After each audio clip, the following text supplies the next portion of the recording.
Very good evening everybody. कैसे हैं आप सब? राधे राधे। अभी भी काफी जन ज्वाइन करना बाकी है। छोटा सा एक मैं अपना इंट्रोडक्शन दे दूं। Myself Anurag Khemka. और मैं काफी सालों से बीइंग एज ए न्यूमरोलॉजिस्ट और you can say as a cognitive numerologist practice कर रहा हूं। Although I am a psychologist but मैं अभी प्रैक्टिस में नहीं हूं। And also a CBT, cognizant behavioural therapy. आज हम लोग basically good evening Deepak ji. जो हम मीट कर रहे हैं, ये एक तरह से आप लोग अबाउट न्यूमरोलॉजी भी सीखेंगे। और जो यहाँ न्यूमरोलॉजी से वाकिफ हैं, उनको थोड़ा सा गाइड भी करेंगे। Guide in the sense what happens कि आप लोग थोड़े से न्यूमरोलॉजी को सुपरस्टिशन की तरफ में, फियर की तरफ में, गुड इवनिंग मीता जी, की तरफ में ले गए हैं। और आज आप ये देख पाएंगे कि वेयर न्यूमरोलॉजी जो है, we can say science meets spirituality. तो जहां हम साइंस की बात करें और नंबर्स की बात करें, अगर वो एक साथ आ सके और जिसकी एनालिसिस अगर हम डाल सके, तो आप उससे बहुत कुछ जान सकते हैं। बहुत कम डेटा लगता है न्यूमरोलॉजी के अंदर में, और उसके बेसिस से हम बहुत बड़ी बड़ी एनालिसिस कर पाते हैं। मैं सिर्फ थोड़ा सा आप लोग से जान लेना चाहूंगा, जो लोग भी अभी यहाँ ऑनलाइन हो गए, आप में से किनको थोड़ा बहुत भी न्यूमरोलॉजी का आइडिया है। Maybe you are not a numerologist. Chat में अगर आप थोड़ा सा वाई एन कर दें। Okay fine. हरजीत जी जानते हैं थोड़ा सा। somebody has kindly म्यूट हो जाए। Okay. Just beginning fine. Okay okay.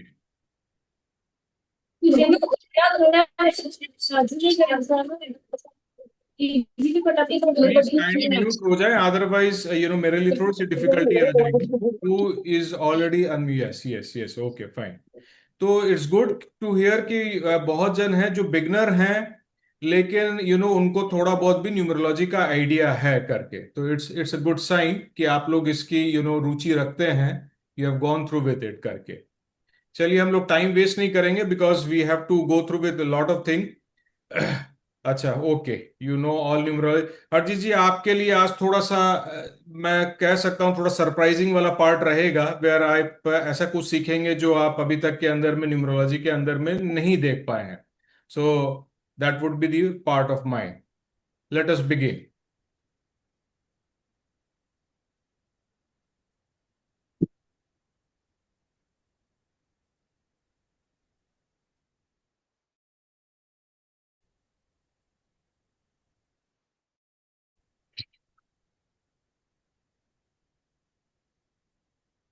मुझे बता दें, स्लाइड विजिबल है? No, sir. नो। Yes.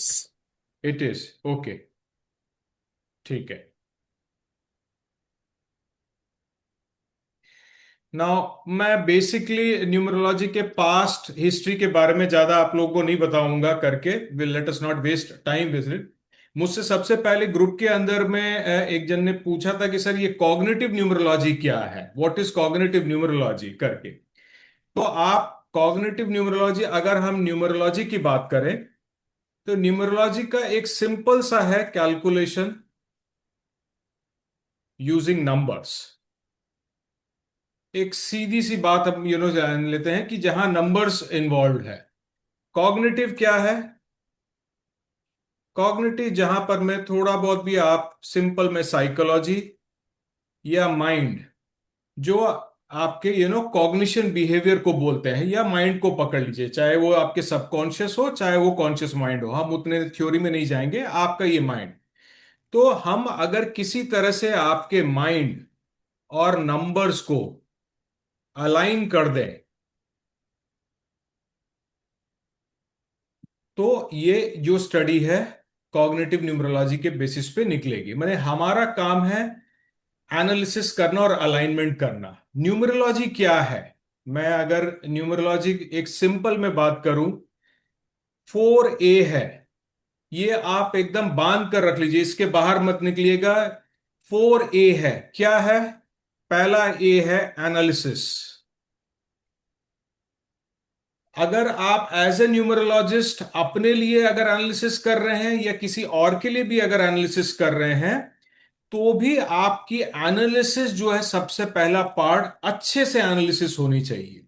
अगर आपकी एनालिसिस गलत है, इसका मतलब कि आपकी सारी इंटरप्रिटेशन गलत जाएगी।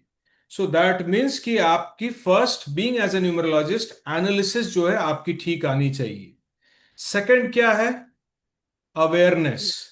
अब ये अवेयरनेस आप अपने लिए भी कर सकते हैं, और अगर किसी और के लिए अगर आप एनालिसिस कर रहे हैं, तो उसको भी अवेयरनेस आपको क्रिएट कर देना है कि आपने जो भी अवेयरनेस एनालिसिस की है, उसका प्रॉपर अवेयरनेस जो है आपको अपने या किसी और के पार्ट में आपको समझा देना है करके, ताकि उसको ऑटोमेटिकली उसके माइंड के अंदर में वो अवेयर हो जाए करके। थर्ड क्या है? अलाइनमेंट। आपको अब जब अवेयर हो गए हैं, कहीं ना कहीं आपको दिख रही है कि अलाइनमेंट नहीं है, चाहे वो किसी भी रेमेडी पार्ट से हो। हम उस ultimately there are many remedies करके, तो वो किसी भी तरह से आपकी रेमेडीज के हिसाब से आप उसकी अलाइनमेंट को आप पुट अप करें। अब अगर अलाइनमेंट की बात कर लिए हैं, तो फाइनल में उसे हमें एक्टिवेशन कर देना पड़ता है। हम अलाइनमेंट की बात तो कर ले रहे हैं कि आपके सपोज ये करेक्शन करना है, या ये कलर साइकोलॉजी, या ये नंबर्स हैं करके। अब उसे आप अगर उसके पर्टिकुलर पर्सन के अगर एक्टिवेट कर देते हैं, तो न्यूमरोलॉजी का पार्ट, किसी भी टाइप की न्यूमरोलॉजी हो, वो आपका स्टार्ट हो जाता है। सो दिस 4A's जो है, ये एक पर्टिकुलर न्यूमरोलॉजी का आपका बेस है करके। ठीक है? यहां तक देखिए, मैं जब तक भी पढ़ाते रहूंगा, आप सब म्यूट हैं, बट अगर बिकॉज ये इंटरैक्टिव सेशन है, अगर कहीं कोई चीज अगर आपको नहीं समझ में आती है, प्लीज, आपको कोई दिक्कत नहीं है, आप आराम से मुझसे पूछ सकते हैं करके। ये मैं नहीं है कि ये सिंपोजियम नहीं है कि मैं सिर्फ बोलते जा रहा हूं और आप सुन रहे हैं, और अगर आप नहीं भी समझ पा रहे हैं तो भी आप सुनते जा रहे हैं। सो कोई भी तरह की अगर आपको कहीं पर में भी चीज समझ में नहीं आती है, प्लीज आई डोंट आप उसमें बेझिझक आप मुझसे पूछ सकते हैं। यहां तक क्लियर है आपको? चलिए, अब ओके फाइन, सबने लिख दिया है यस। अब हम अपने बेसिस पे जाते हैं। यूजुअली जब आप एनालिसिस करते हैं, एंड हमारे जो ट्रेडिशनल न्यूमरोलॉजिस्ट हैं, सपोज मैं यहां पर मैं एक ऐसा कोई भी आर्बिट्री डेट ले लेता हूं। अब हमारे यहाँ जो भी न्यूमरोलॉजिस्ट है, वो क्या करते हैं? वो हमारा सबसे पहला स्टेप वो करते हैं, साइकिक या मुलांक। इस दो वर्ड को ही आप यूज करेंगे, please do not use any driver number और कंडक्टर नंबर। न्यूमरोलॉजी के बेस पे ये ही दो वर्ड, इंग्लिश में साइकिक और हिंदी में मुलांक, यूज किया गया है। और दूसरा है लाइफ पाथ और भाग्यांक। ये दो स्टेप जो है, हमारे ट्रेडिशनल न्यूमरोलॉजिस्ट लोग इस स्टेप को फॉलो करते हैं, जो कि कंप्लीटली गलत है। ठीक है? ये आपका पहला स्टेप नहीं है। तो आपको पहले मूलांक या भाग्यांक नहीं निकालना है। क्या करना है? So we have a 5 step rule. पहला स्टेप में क्या करना है? आपके डेट ऑफ बर्थ के अंदर में जितने भी नंबर हैं, जीरो को छोड़कर, उसको आपको दो भाग में डाल देना है। Odd numbers, even numbers. Odd numbers क्या है? 1, 3, 5, 7, 9। पांच आपके ऑड नंबर्स है। एंड 2, 4, 6, 8। तो आपके 9 के 9 नंबर दो भाग में डिवाइड हो गए हैं करके। ठीक है? Odd numbers 1, 3, 5, 7, 9, and even numbers 2, 4, 6, 8। Clear है? अब आपके इस डेट ऑफ बर्थ के अंदर में जो जो नंबर जिस ऑड में जाते हैं ऑड में डाल दीजिए, इवन में है इवन में डाल दीजिए। चलिए, पहला है 2, इवन में आ गया है। 4 इवन में आ गया है। 6 इवन में आ गया है। 1 ऑड में आ गया है। 9 ऑड में आ गया है। 7 ऑड में आ गया है। 9 ऑड में आ गया है। तो हमारे जो डेट ऑफ बर्थ के अंदर में जितने भी नंबर्स हैं, हम यहां जीरो को नहीं लेते हैं। We have 9 numbers as per the numerology. Zero का पर्पस अलग है, for as for the amplification. तो हमारे यहां पर में 2, 3 और 7, 7 नंबर हैं जो दो भाग में बढ़ गए हैं करके, ऑड और इवन। अब इसके अंदर में आपका, अगर हम देखें तो इस पर्सन जो डेट ऑफ बर्थ में जो बॉर्न हुआ है, उसका ऑड नंबर ज्यादा है, बिग है, मोर है इवन से। यहां तक क्लियर है? ऑड एंड इवन जो है वो आपको किसी को भी कोई डाउट है उसको लेकर? Completely clear? ठीक है। अब ये आपको जानना है, देखिए ये हम क्यों करते हैं। देखिए, जो साइकिक नंबर या मूलांक होता है या भाग्यांक होता है, वो आउटपुट है, वो रिजल्ट है। लेकिन रिजल्ट के पहले आपके ईच एंड एवरी नंबर्स की इंटरप्रिटेशन भी आपको दरकार है। इसलिए उसके पहले हमें क्या करना है, आपकी कैरेक्टरिस्टिक्स को हम ऑड या इवन से निकालेंगे। ऑड नंबर क्या होता है? ऑड नंबर्स यूजुअली मैस्कुलिन होता है, डायनामिक होता है, डिसीजन मेकर होता है, आई है, आई माने मैं, बी नहीं है, ठीक है, इंडिविजुअल, रिस्क टेकर होता है। तो हम ऑड नंबर को डायनेमिक बोलते हैं। मतलब अगर आप अकेले हैं, आपको कोई बिजनेस करना है, तो आप थमते नहीं, आप सोचते मैं आगे बढ़ जाता हूं, ठीक है। अगर कोई रिस्क लेना है, देखा जाएगा, कोई बात नहीं है, मैं आगे बढ़ जाता हूं। अगर कहीं दिक्कत प्रॉब्लम है तो मैं अकेले ही लड़ लेता हूं, मुझे दूसरे के सहारे की अभी दरकार नहीं है।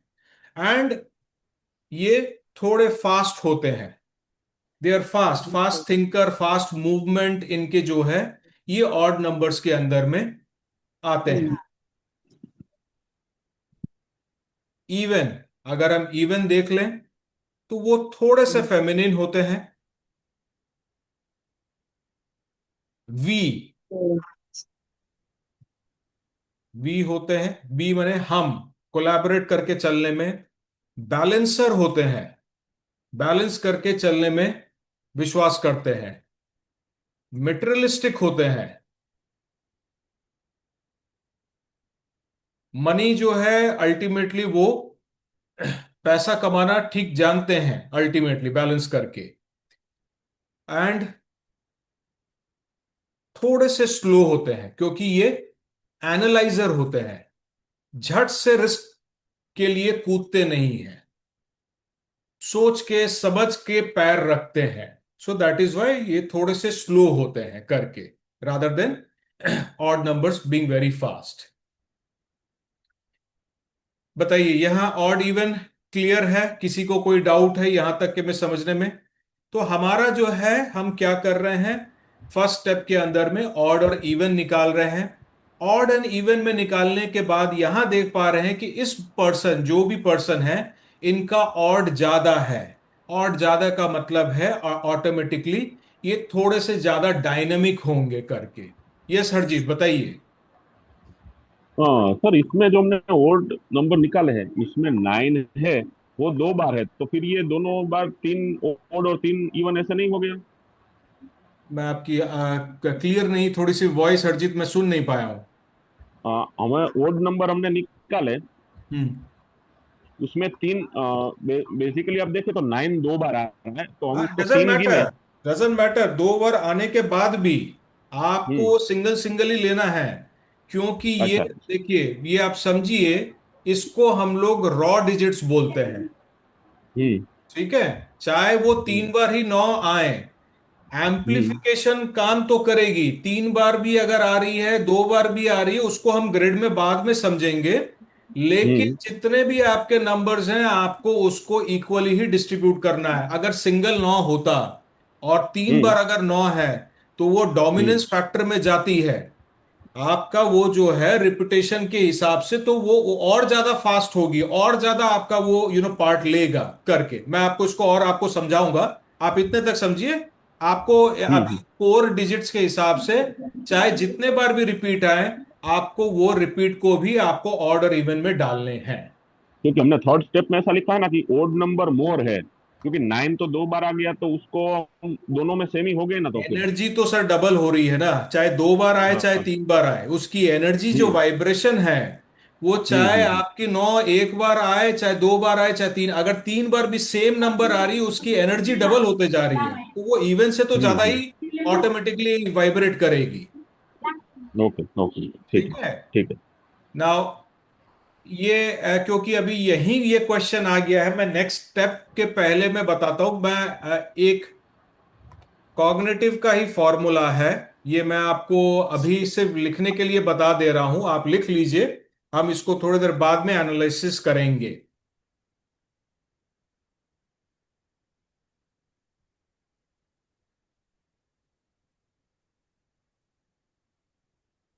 Total energy numbers.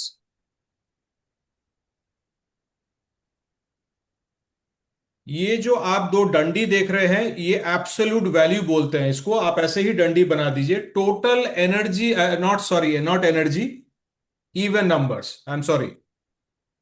Total even numbers minus total odd number, माने आपके यहां पर में इवन नंबर्स कितने हैं, 3 हैं, और ऑड नंबर्स कितने हैं, 4 है। तो हमें अगर एनर्जी बैलेंस भी जो देखना है तो यहां आंसर क्या आएगा, यहां आंसर ये आएगा कि हमारे इवन नंबर है 3 - 4, तो -1 आता है, माइनस कभी भी नहीं लेना है, एब्सोल्यूट वैल्यू ही लेना है। तो एनर्जी बैलेंस 1 आ रहा है। अब इसको हम बाद में समझेंगे, नहीं तो डाइवर्ट हो जाएंगे अभी। ठीक है, ये आप इसको नोट करके लिख लें।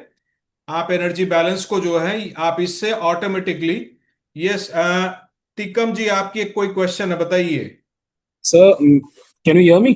या I can hear you, yes. Sir I have a question. जैसे आपने बोला कि odd numbers and even numbers, अगर कोई नंबर रिपीटेटिव होते हैं तो अपने उसको डबल कैलकुलेट करेंगे, राइट? जी। 2 टाइम्स काउंट।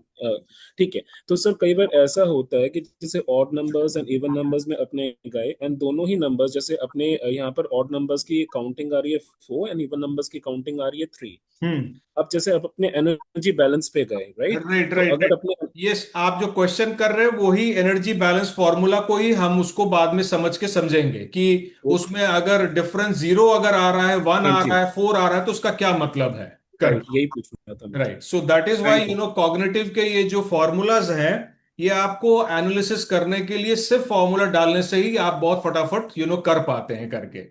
तो अभी जस्ट समझने के लिए ये एनर्जी बैलेंस का एक फॉर्मूला है, हम अभी तक 2 स्टेप में किए हैं। मैं क्या इस सबको इरेज कर सकता हूं? Can I continue with this? Okay fine. So हम 2 स्टेप में चले गए हैं। थर्ड स्टेप में आते हैं हम। हमारा साइकिक नंबर या मूलांक नंबर हमें निकालना है।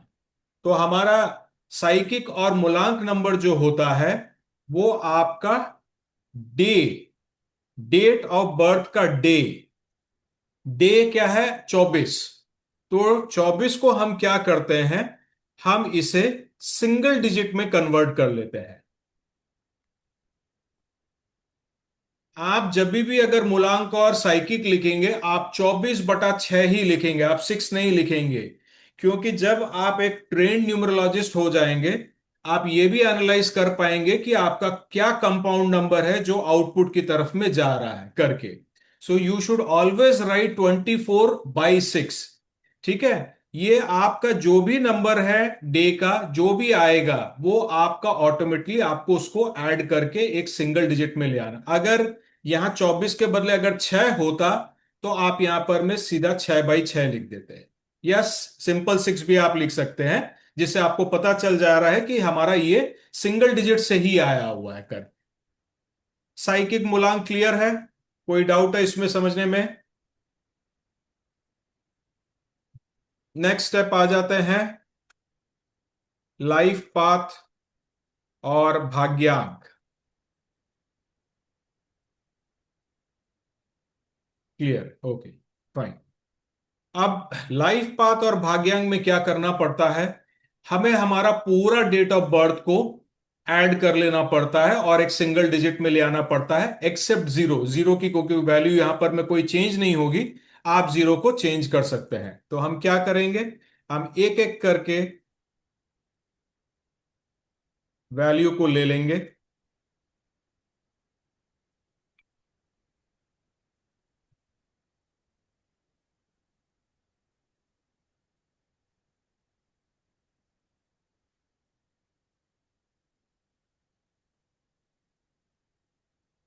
अगर हम कंपाउंड नंबर लें तो 6 4 10 12 13 22 29 38,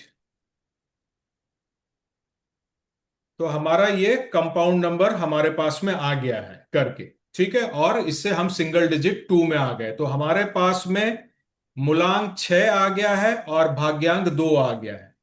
जब आप लाइफ पाथ में अगर कहीं आपको कंपाउंड नंबर की रिक्वायरमेंट अगर नहीं हो, तो एक शॉर्टकट मेथड है। इस शॉर्टकट मेथड के अंदर में जो भी डिजिट 9 आ रहा है, मैं एक बार रेड कर दे रहा हूं, 9, जो भी अगर दो नंबर को तीन नंबर को टोटल करके अगर 9 आ रहा है, आप उसको सिंपली हटा दीजिए। अगर सिंगल डिजिट 9 है, दो डिजिट या तीन डिजिट को मिलाकर भी 9 आ रहा है, आप उसको हटा दीजिए। जो बैलेंस नंबर बच रहा है, देखिए 6 + 4 + 1 11 और सिंगल डिजिट 2, तो उससे भी आपका लाइफ पाथ भाग्यांक आ जाता है। तो हम इसको शॉर्टकट मेथड में कभी कभी करते हैं जहां हमें कंपाउंड नंबर की रिक्वायरमेंट नहीं होती है करके। ये क्लियर है किसी को, या डाउट है इस चीज को जानने में?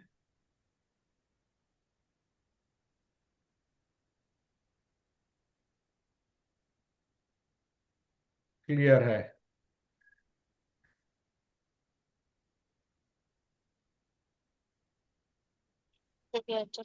चलिए, ठीक है। हमारे पास में हम यहाँ लिख सकते हैं 2। आपका मीटिंग हो हाँ, गया? मैं रात को लिखूंगी। ये इतना नॉनसेंस के नोट हो जैसे जाइए कर रहा है प्लीज। ना, तो क्या फायदा है? ये हमारा स्टेप निकल गया है, 4 स्टेप। 5th स्टेप के अंदर में हम चेक करेंगे ट्रांसफॉर्मेशन ऑफ एनर्जी। मतलब हम ये भी चेक करेंगे कि हमारा जो मूलांक और भाग्यांक है, वो दोनों ऑड ऑड है कि ऑड इवन है कि इवन इवन है। अगर हमारा यहां पर में ऑड प्लस ऑड आ रहा है, उसकी एनालिसिस एक अलग होगी। ऑड प्लस इवन अगर यहां आ रहा है तो it is a good alignment.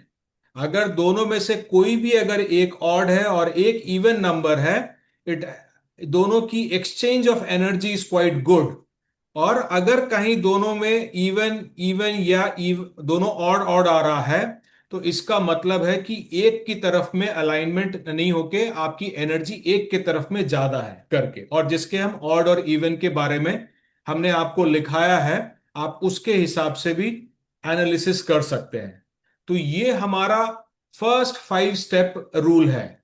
एक और स्टेप रूल है जो मैं आपको नहीं सिखाऊंगा, क्योंकि उसको हम लोग ओनली डिटेल में कॉग्निटिव के क्लास में करते हैं, क्योंकि वो एटलीस्ट 3 से 4 क्लास लगता है। उसका क्या पार्ट है, हमारे इस डेट को 3 भाग में सिंगल डिजिट कर लेना। क्या है, 24/6/1979 को हम एक एक को सिंगल डिजिट में कर दे रहे हैं। 24 जो है डे है, हमारा डे क्या है, 2 + 4 = 6। मंथ क्या है, मंथ इज 6।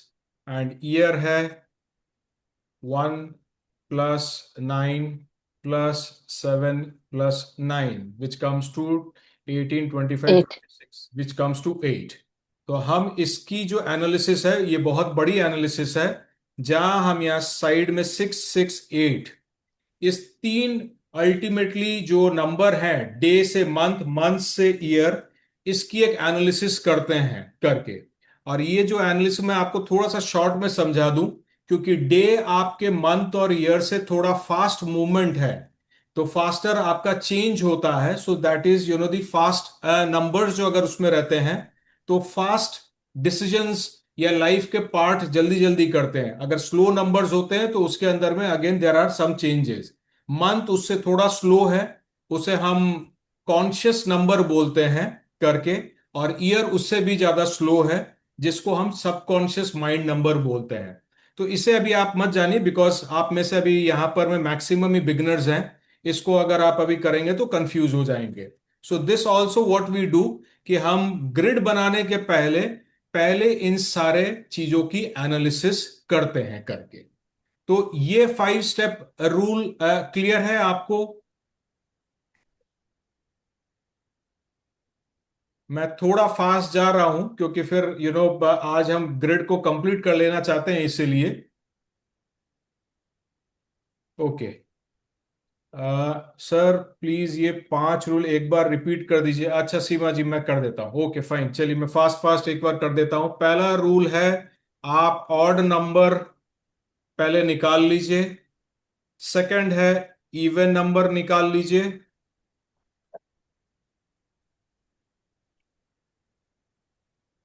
थर्ड है, आप अपना साइकिक नंबर निकालें। फोर्थ है आपका life path life path number. निकालें। एंड फिफ्थ है आप exchange of energy, energy exchange between psychic and life path. ये आपको चेक करना है कि ऑड ऑड, ऑड इवन, या इवन है कि नहीं। क्लियर है? ये हमारे 5 स्टेप रूल्स है। चलिए अभी हम चले जाते हैं हमारे एनर्जी बैलेंस फॉर्मूला की तरफ। ये हम हमारे पास में यहां पर में मूलांक और भाग्यांक क्या आया था? सॉरी, ये ऑड एंड इवन कितने आए थे? 3 - 4, विच इज, अगेन मैं बता रहा हूं, यहां अगर माइनस वैल्यू आता है तो माइनस को आपको हटा देना है।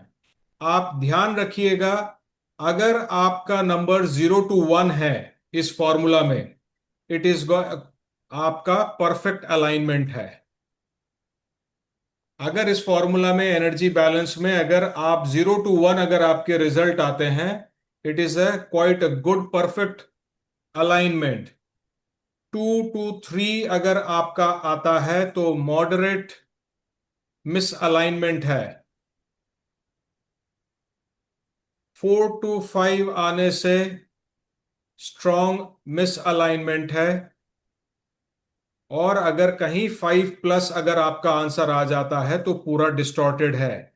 इस क्षेत्र में हमें किसी भी तरह से अलाइनमेंट पे बहुत ज्यादा ध्यान देना है।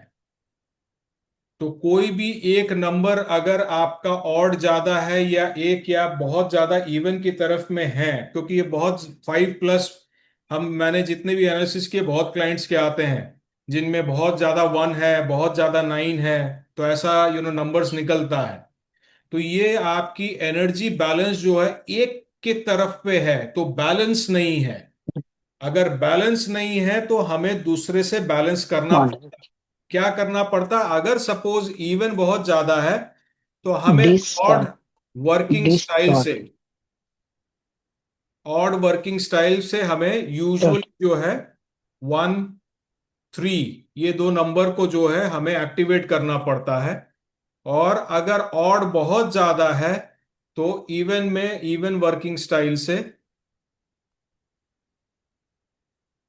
4 या 6 को एक्टिवेट करना पड़ता है। अब ये वर्किंग स्टाइल क्या होता है ये हम थर्ड डे में देखेंगे।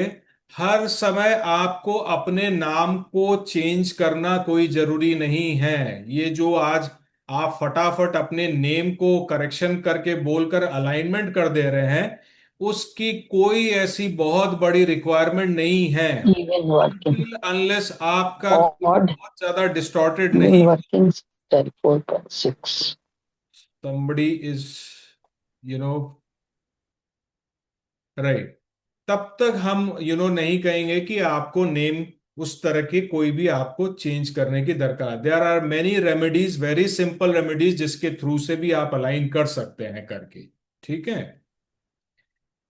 तो ये एनर्जी बैलेंस आपने एक सिंपल कॉग्निटिव न्यूमरोलॉजी का एक फॉर्मूला देखा है। इसकी तरह से हमारे पास में आज 200 से ज्यादा कॉग्निटिव फॉर्मूलाज क्रिएटेड किए हुए हैं, जिससे आप अपने wealth, health, relationship, asset, house number, vehicle number, business numbers, business के स्ट्रेंथ, वीकनेस, हर कुछ निकाल सकते हैं करके। तो हम थोड़े थोड़े से ग्लिम्स देखते जाएंगे करके करके। तो हमारा ये 5 स्टेप रूल अब आपको क्लियर हो गया है। अब हम आते हैं ग्रिड पर। ना देखिए, ग्रिड जो है,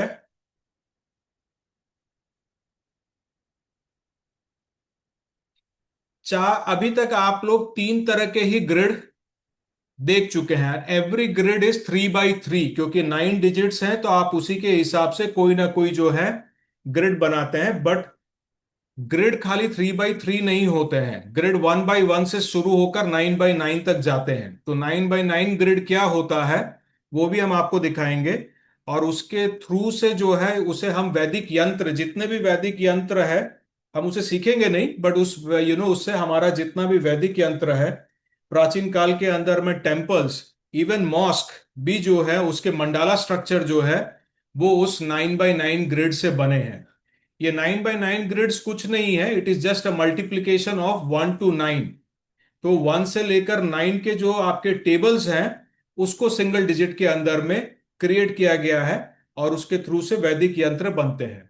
अगर हम वैदिक ग्रिड को देखें तो वैदिक ग्रिड के नंबर्स आपके,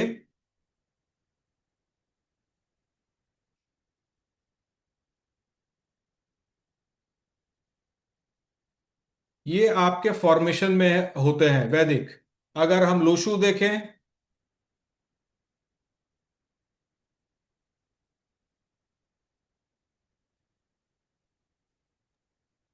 ये लोशु के फॉर्मेशन के हैं। पाइथागोरस अगर देखें,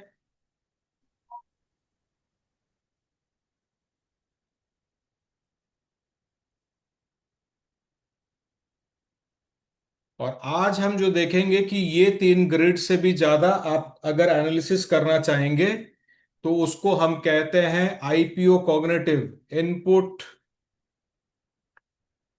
प्रोसेस आउटपुट ग्रिड। और ये हम क्यों ग्रिड सीख रहे हैं वो भी आपको बताएंगे। इसके नंबर के फॉर्मेशन आप नोट कर लें।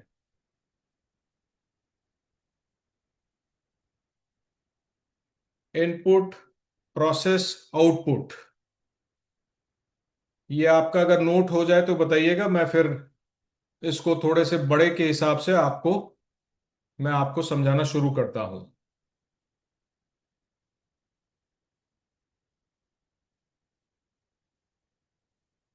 काइंडली मुझे चैट में इन्फॉर्म कर दीजिएगा।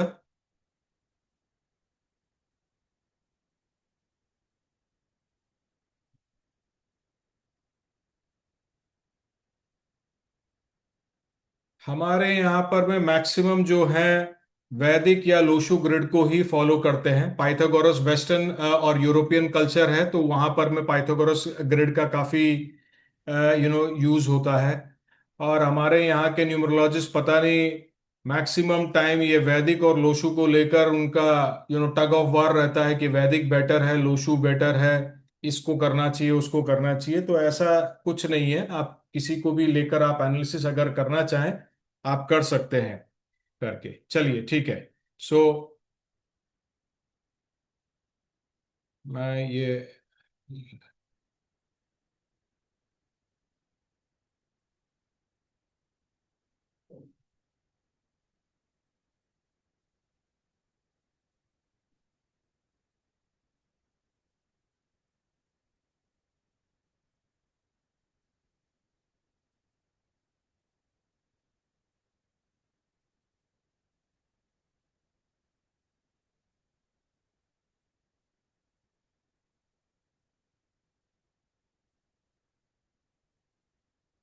ये कल का पार्ट है, लेकिन मैं आपको अभी थोड़ा सा आप कंफ्यूज नहीं हो जाए तो मैं आपको ये दिखा रहा हूं।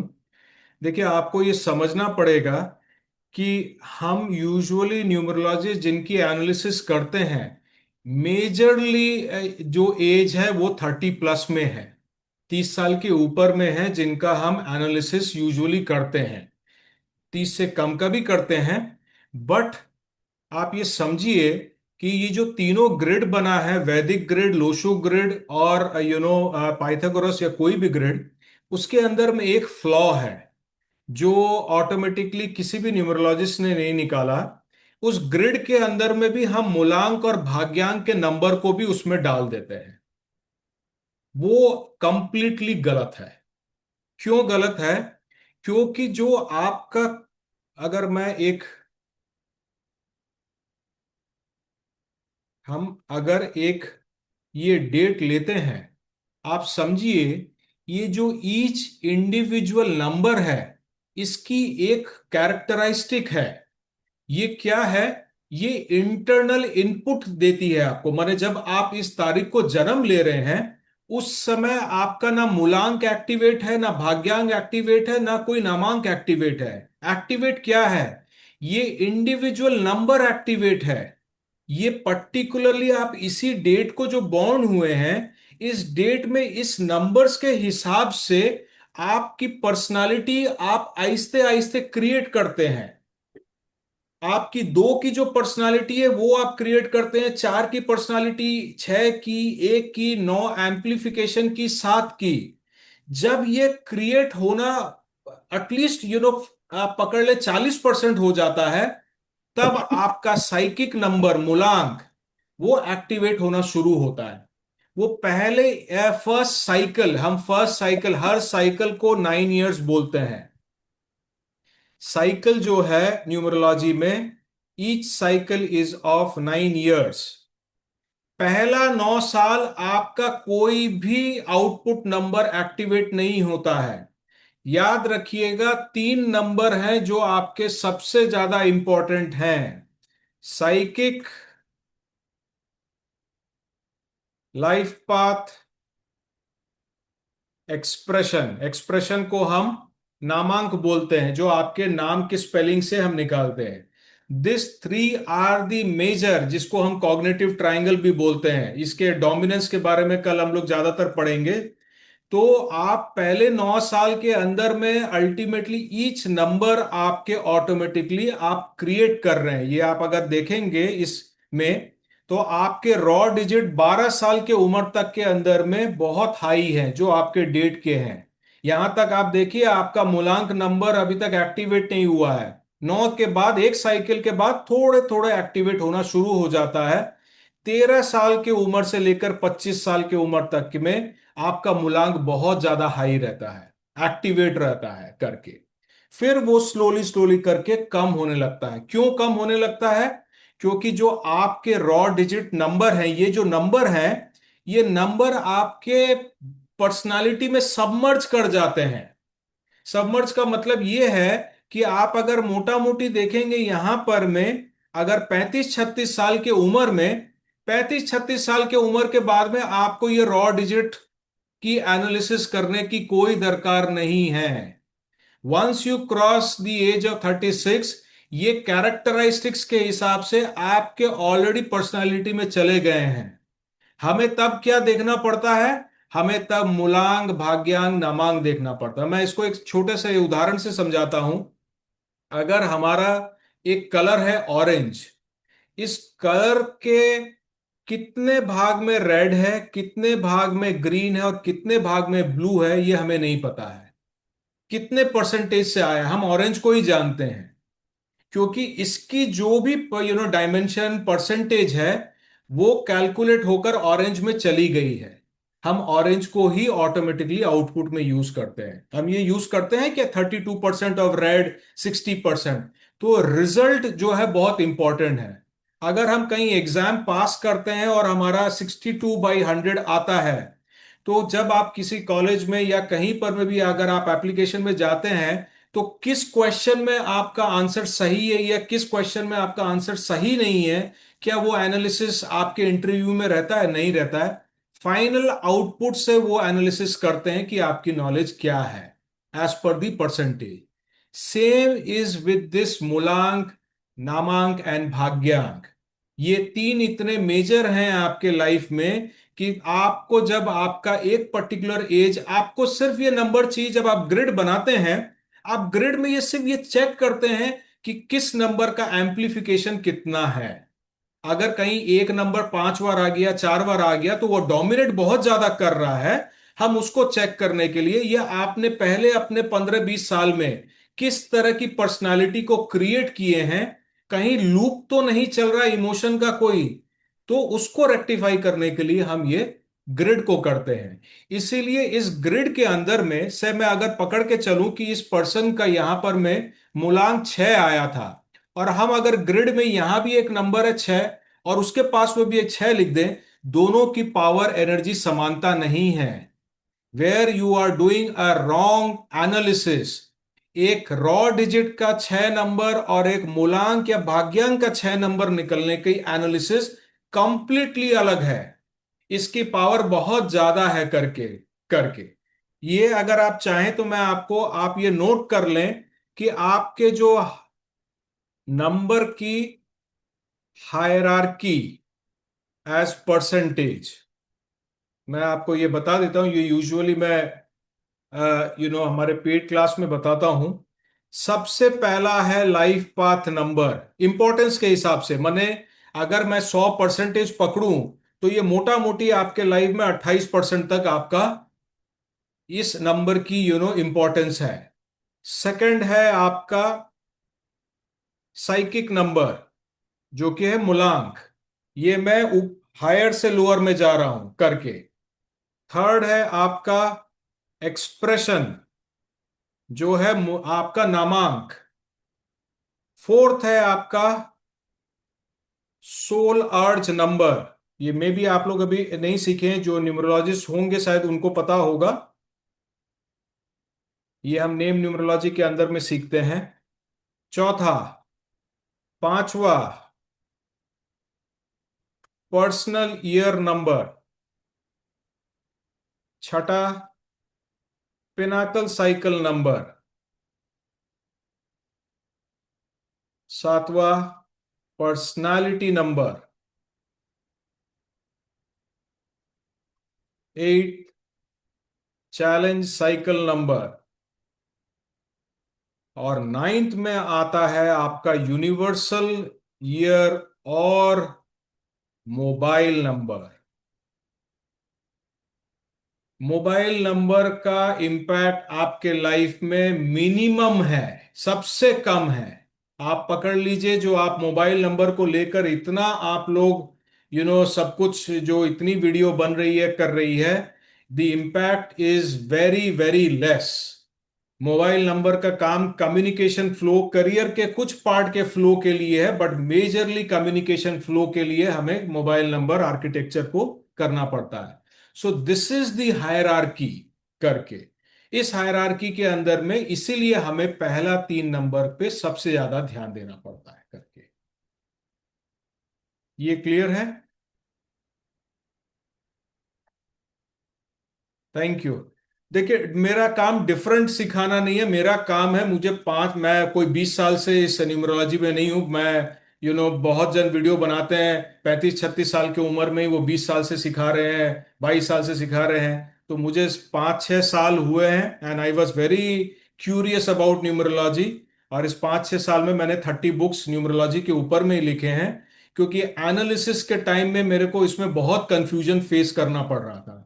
क्योंकि मेरे पास में इस सब के आंसर्स क्रिएट नहीं हो पा रहे थे कि भाई जो मैं एनालिसिस कर रहा हूं बेसिकली करके, तो वो एनालिसिस के हिसाब से उतने एनालिसिस करेक्ट नहीं आ रहे थे। तब फिर आहिस्ते आहिस्ते आहिस्ते आहिस्ते करके तो मैं चाहता हूं कि आप न्यूमरोलॉजिस्ट बने नहीं बने, एटलीस्ट जो उतना तक में भी आप ये 3 डेज में सीखेंगे, आप एटलीस्ट एनालिसिस ठीक ठाक कर पाएंगे। मैं इतनी आपको गारंटी दे सकता हूं। यस, एक जन कुछ पूछना चाहते हैं। यस। सर मेरा एक सवाल है, जैसे आपने बताया ये नंबर हायरार्की के लिए आपने जो बताया है, हम्म। जैसे मैं न्यूमरोलॉजी के बारे में कुछ नहीं जानता, लेकिन मेरा क्वेश्चन आ रहा है, एक जनरल क्वेश्चन है कि हम्म। जो अपने न्यूमरोलॉजी कैलकुलेट करते हैं, जैसे नेम को करेक्शंस करते हैं या फिर कुछ भी अपने करियर को लेके करते हैं या वेल्थ को लेके कुछ भी क्वेश्चंस आता है, तो ये अपने बेसिस ऑन दस जो आपने हायरार्की बनाई है उसके बेसिस में अपने करते हैं या एक स्पेसिफिक ले लेते हैं? जैसे किसी को अपने करियर के लिए पूछना है, किसी को वेल्थ के लिए पूछना है, या किसी को यस, देखिए, कॉल। ये बहुत अच्छा सवाल है। वेरी, देखिए, ये कॉग्निटिव का बेस ही इसी से खड़ा हुआ है। हम जो ये ग्रिड, जो लोशु ग्रिड, देखिए, Lo Shu grid is a very good grid. मैं बोलता हूं, मुझे अभी तक आप लोग ने शायद, ये जो न्यूमरोलॉजिस्ट होते हैं वो सिर्फ 8 प्लेन सीखे हैं, मैंने उसके अंदर में 55 योग क्रिएट कर चुके हैं। और उसको हो सकता है मैं आगे में लोशु ग्रिड को आप लोग को फ्री में सिखाऊंगा। There might be a chance जहां पर मैं आप फ्री में आप पूरा का पूरा लोशु सीख पाएंगे मेरे से। तो ये जब हम लोशो ग्रिड के अंदर में जो एनालिसिस करते हैं ना, आप अगर एनालिसिस करेंगे, अगर मैं आपसे अभी अगर क्वेश्चन करूं कि मुझे इस साल में मेरा करियर वेल्थ की पोटेंशियलिटी क्या है, मैं कितना वेल्थ, क्या मेरी पोटेंशियलिटी है इस साल के अंदर में करने की, ये ग्रिड से आप एनालिसिस करके नहीं निकाल सकते हैं। ये एक बड़ी है। अगर मैं, मेरी स्ट्रेस पार्ट क्या है, मेरी जो इम्यूनिटी, अगर फिजिकल इम्यूनिटी, इमोशनल इम्यूनिटी अगर बोलूं, ये मैंने अगर करूं, तो ये एक सिंपल ग्रिड एनालिसिस नहीं कर सकती है। और जिसके कारण ही हमें ये साइंटिफिक फॉर्मूला को लेना पड़ा है, क्योंकि हमारे पास इतने सवाल हैं करके कि उसके बेसिस पे हम एक ग्रिड एनालिसिस से हम इतनी एक्यूरेसी में नहीं जा सकते हैं, जिसके लिए हम हर एक को फॉर्मूला में क्रिएट करते गए। फॉर्मूला सिंपल है, जैसे आपने एक फॉर्मूला देखा है, energy balance, it is a simple plus minus, जहां पर हम इसी नंबर्स को में से ही अल्टीमेटली उसको डालते हैं, क्योंकि उसका वो पार्ट है करके।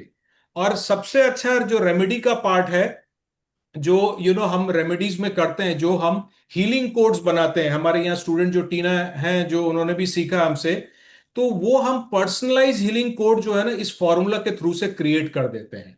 और अगर आप उसको प्रॉपरली चैंट और एक्टिवेट करते हैं ना, आपको हर समय नाम को छेड़छाड़ करने की दरकार नहीं है। नाम आपको, मैं आपको अभी सिर्फ इधर में बताता हूं, सपोज मैं यहां पकड़ के चलता हूं कि आपका psychic number, life path number और एक्सप्रेशन नंबर, यहां कहीं से फॉर एग्जांपल मैं पकड़ लेता हूं, ऐसा सिनेरियो आ गया है, तीनों ही डिजिट सेम नंबर है, हाईली डिस्टॉर्टेड है, कोई भी नंबर हो, मैं 5 की बात नहीं कर रहा हूं। हमें तब अलाइनमेंट करने के लिए जरूरी है, ये कल आप देखेंगे, आप ये कल देखेंगे कि इस तीनों नंबर के हिसाब से, अगर जो बड़ा नंबर है वो, उसकी भी महत्व अलग है। ये अभी तक आपने कहीं नहीं पढ़ा है कि ये तो कुछ नहीं है करके, क्योंकि अभी तक आप लोग ने सीखा है कि न्यूमरोलॉजी की एनर्जी पावर सिर्फ प्लैनेट से है। ये कंप्लीटली गलत है। मैं आपको आज, आप शॉक होंगे कि न्यूमरोलॉजी के अंदर में प्लैनेट का एसोसिएशन सबसे कम है। एस्ट्रल पावर एस्ट्रोलॉजी के लिए प्लैनेट्स हैं, न्यूमरोलॉजी के लिए प्लैनेट्स नहीं है। क्यों? क्योंकि प्लैनेट्स डिग्री चेंज करती है for certain period of time के बाद, they move to different houses. हमारे यहां पर में डेट फिक्स्ड है, 24 घंटे तक के अंदर में, वहां प्लैनेट के लिए हमारे यहां जगह नहीं है। यहां आपकी एनर्जी, मैं इसको थोड़ा सा रब कर दूं ताकि मैं समझा सकूं। हमारे पास एनर्जी 3 पार्ट से ही आती है। One is number, two is elements, जिसे हम पंचाक्षरी या महाधातु 5 एलिमेंट्स बोलते हैं, एंड थर्ड इज प्लैनेट्स। तीसरे नंबर पे प्लैनेट आता है, उसको हम सिर्फ रेमेडी में, हम क्योंकि वैदिक को पार्ट को भी लेते हैं, हमारे भगवान हैं, देवी देवता हैं, जिनको हम लोग ने प्लैनेट से जोड़ दिया है, उनके बीज मंत्र को लेने के लिए हम प्लैनेट्स को यूज कर सकते हैं। अगर आप अपने पूरे लाइफ पे प्लैनेट्स को अगर हटा दें, अपने numerology, being as a consultant, अगर आप फ्यूचर में, कोई फर्क नहीं पड़ेगा। You don't need planets, you just need numbers के power. Numbers have their own power. And secondly, सबसे बड़ा दिक्कत है जो हमारे यहाँ सो कॉल्ड न्यूमरोलॉजिस्ट ने पता नहीं कैसे लोशू ग्रिड के अंदर में प्लैनेट्स को और एलिमेंट्स को डाल दिया है। Lo Shu grid Chinese numerology is only based on elements, वहां प्लैनेट्स का कोई रोल ही नहीं है, लेकिन हम उसको भी डाल देते हैं। तो ये बहुत बड़ी विडंबना है, जिसके कारण एनालिसिस क्या होती है ना, वो गड़बड़ हो जाती है करके। तो हम यहां पर मैं ग्रिड स्टार्ट होने के पहले आप एक और नोट कर लीजिए, नंबर्स की जो आइडेंटिटी क्या है, और नंबर्स चेन ऑफ सीक्वेंस है। पहला नंबर है 1, इसे हम इनिशिएटर कहते हैं। 1 का काम है स्टार्ट करना, न्यू बिगिनिंग हो, कुछ भी हो, चाहे रिलेशनशिप हो, करियर हो, वॉट एवर। 1 का पहला काम ही है कि हम स्टार्ट करेंगे न्यू बिगिनिंग के हिसाब से, इनिशिएटर। 2 का काम है सेंसर, सेंसर का मतलब है कोलैबोरेट करना, क्योंकि सेंसिटिव है करके हम अकेले अकेले जितने इनिशिएटर हैं उन सबको एक साथ लेंगे करके, तो हम भी कोलैबोरेट कर रहे हैं। 3 का काम है एक्सप्रेसर या कम्युनिकेटर, मतलब अब हम जुट तो गए हैं, एक एक करके हम 4 5 जन 6 जन मिल तो गए हैं, अब हम कम्युनिकेट आपस में करें, ये 3 नंबर का काम है करके, तो उसको हम एक्सप्रेसर करते हैं।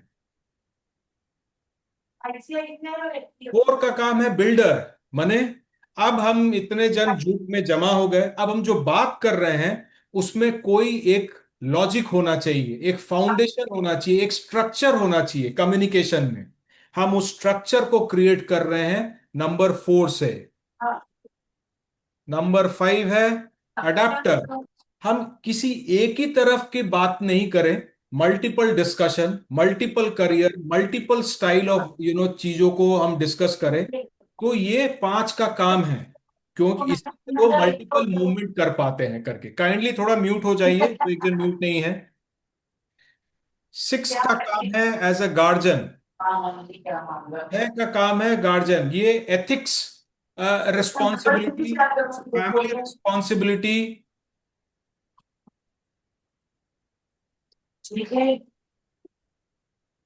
यस, हाँ, राइट, को अल्टीमेटली 6 का काम है सोशल रिस्पॉन्सिबिलिटी का जितना भाग है, नंबर 6 जो है वो अपने में ले लेता है। नंबर 7 को हम लोग कहते हैं analysis, analyst, I am sorry. So कोई भी तत्व को हम अगर डीप रिसर्च में जाएं, हमने अभी तक जितने भी डिस्कस किए, एथिक्स को मान लिए, किस चीज को हम फॉलो करें, किस चीज को नहीं करें, जो हम डिस्कशन में जा रहे हैं क्या वो सही तत्व है कि नहीं है, ये 7 एनालिस्ट का काम है, उसे डीप डीप में अल्टीमेटली जाना। 8 है कंट्रोलर, मोस्ट पावरफुल नंबर, इसे हम अथॉरिटी नंबर भी कहते हैं। अब आप अभी तक के अंदर में सबसे ज्यादा ये 4 और 8 से घबराते हैं, 8 आते ही शनि आ जाता है, 4 आने से राहु आ जाता है। जी ऐसा, प्लीज ऐसा नहीं है। न्यूमरोलॉजी के अंदर में प्लैनेट्स को जोड़कर फियर सुपरस्टिशन को मत जोड़िए। It is a very powerful, good analysis करते हैं करके।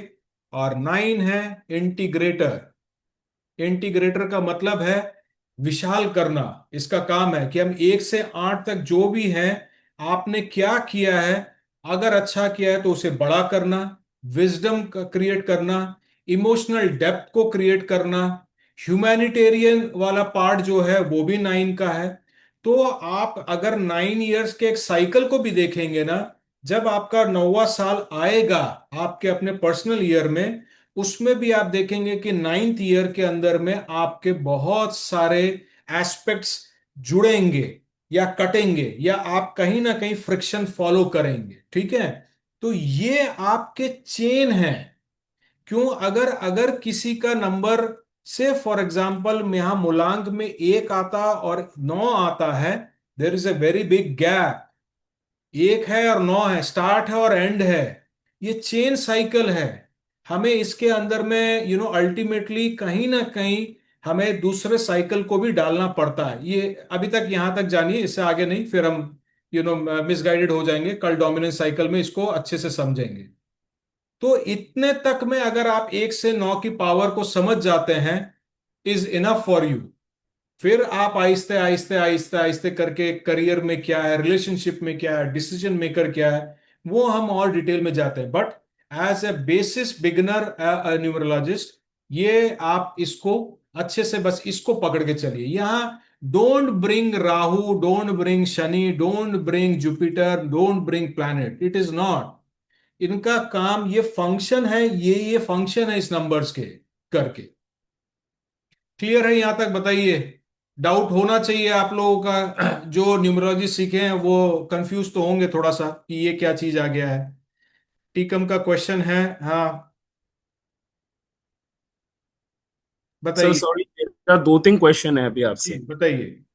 फर्स्ट क्वेश्चन मेरा ये था, जैसे आपने बोला कि न्यूमरोलॉजी जब अपने कंसिडर करते हैं अपने प्लैनेट्स को सबसे लास्ट या सबसे थर्ड में लेके चलते हैं, राइट? जी तो जब अपने प्लैनेट्स को लास्ट में लेके चलते हैं तो वैदिक न्यूमरोलॉजी के हिसाब से एक क्वेश्चन है कि वैदिक न्यूमरोलॉजी के हिसाब से अगर अपने इसको लेके चले तो देखिए, नहीं, रेमेडीज जो ये होती वैदिक है। का मैं नहीं बोल सकता हूँ, क्योंकि वैदिक का मैं आपको आप अगर वैदिक को फॉलो करते हैं, मैं देखिए वैदिक को मैं सर गलत। वैदिक के मेरा एक जनरल क्वेश्चन है, मैं फॉलो नहीं करता, मैं तो सीखना चाहता हूँ न्यूमरोलॉजी, मेरा ये क्वेश्चन था।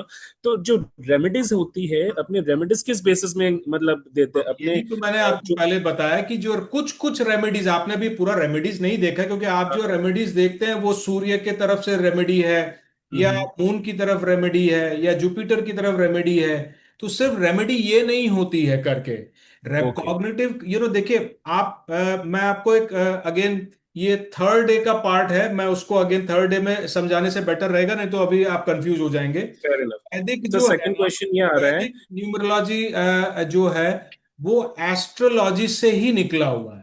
Okay. somebody has created a वैदिक न्यूमरोलॉजी। और मैं आपको ये बता दूं कि जो ओके। वैदिक न्यूमरोलॉजी के जो ग्रिड हैं, अगर हम्म। वैदिक यंत्र जो वैदिक स्क्वायर है 9 बाई 9, राइट कहीं सर। पर में भी उसके फॉर्मेलिटीज सिस्टम जो है वो उस पे वो नहीं बने हुए, but any how somebody might have made it based on that numbers, जो कंप्लीटली प्लैनेट के ऊपर में है।